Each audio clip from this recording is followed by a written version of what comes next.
West Philippine Sea label sa Google Maps, biglang lumitaw ngunit bigla ring naglaho?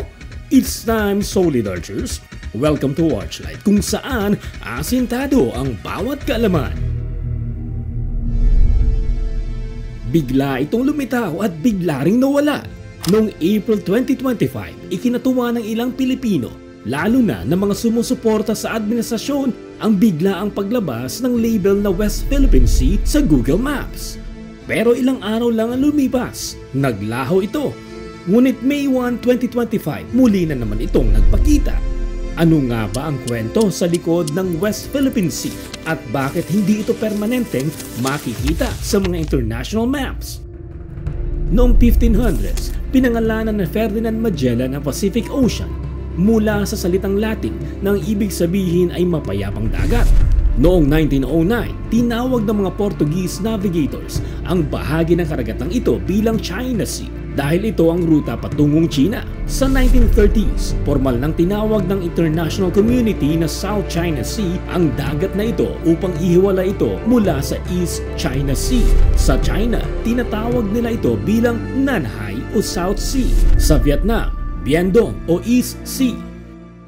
Pero tayo sa Pilipinas, ang katawagan natin, West Philippine Sea. Ang West Philippine Sea ay opisyal na pangalan na ginamit simula noong 2011, panahon ni dating Pangulong Noynoy Aquino. Taong 2012, sa bisa ng Administrative Order No. 29, inatasan ng lahat ng ahensya ng gobyerno na gamitin ang katawagang ito sa mga mapa, dokumento at komunikasyon, partikular sa bahagi ng dagat na sakop ng Exclusive Economic Zone or EEZ ng Pilipinas. Hindi po ito buong South China Sea, kundi ang bahagi lamang na nasa kanlurang baybayin ng Pilipinas. Ayon sa United Nations Convention on the Law of the Sea or UNCLOS, bawat bansa ay may karapatang magkaroon ng 200 nautical miles mula sa baybayin bilang EEZ. Sa EEZ, hindi tayo may-ari ng tubig, pero may karapatan tayong i-explore at i-manage ang likas na yaman dito. Beyond 200 nautical miles, wala na tayong sovereignty, kundi sovereign rights na lang o limitadong karapatan sa yaman, proteksyon at scientific exploration. Pero dito, nag-ugat ang gulo. Inangkin ng China ang halos buong South China Sea gamit ang tinatawag nilang 9-dash line. Sabi ng China, may historical claims sila. Pero sabi ng Pilipinas, paano naging historical kung mas nauna pa tayong narito? Bago pa man dumating ang mga Kastila, tinatawid na ng ating mga ninuno ang karagatang ito gamit ang balangay upang makipagkalakalan sa mga karatig bansa. At noong 1734, inilimbag ni Padre Murillo Velarde ang mapa de las Islas Filipinas. Dito pa lang, nandoon na ang mga islang gaya ng Panacot o Scarborough Shoal at Los Bajos de Paragua o Spratlys.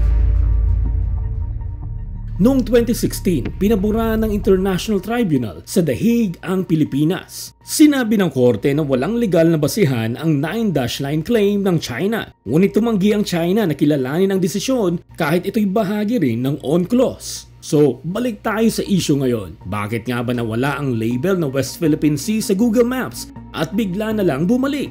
Una, tandaan, ang Google Maps ay isang private company. Hindi ito official authority sa international law o maritime boundaries. Pangalawa, ayon sa International Hydrographic Organization or IHO, ang opisyal na body na nagtatrack ng mga pangalan ng dagat, wala pang recognized name na West Philippine Sea. Ang recognized pa rin ay South China Sea.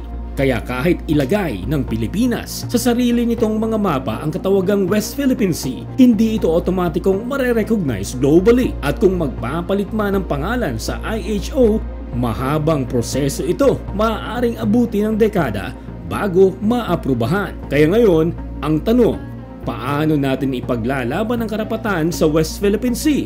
Hindi lang ito issue ng mapa, pangalan o teknolohiya. Ito ay laban para sa karapatan, soberanya at pagkakakilanlan bilang Pilipino. Walang shortcut. Hindi sa Google lang matatapos ang laban. Ang tunay na solusyon, patuloy na pagdedepensa sa ating EEZ, diplomasya at pagkakaisa ng sambayanang Pilipino. Kung may natutunan ka sa video na ito, huwag kalimutang i-like, share at mag-subscribe sa mas marami pang mas makabuluhang content tungkol sa kasaysayan, batas at kultura ng ating bayan. Bago tayo tuluyang magtapos, shoutout muna sa ating mga solid archers na sina Anong masasabi mo sa video na ito, Solid Archers? I-comment mo lamang sa ibaba ang iyong sagot.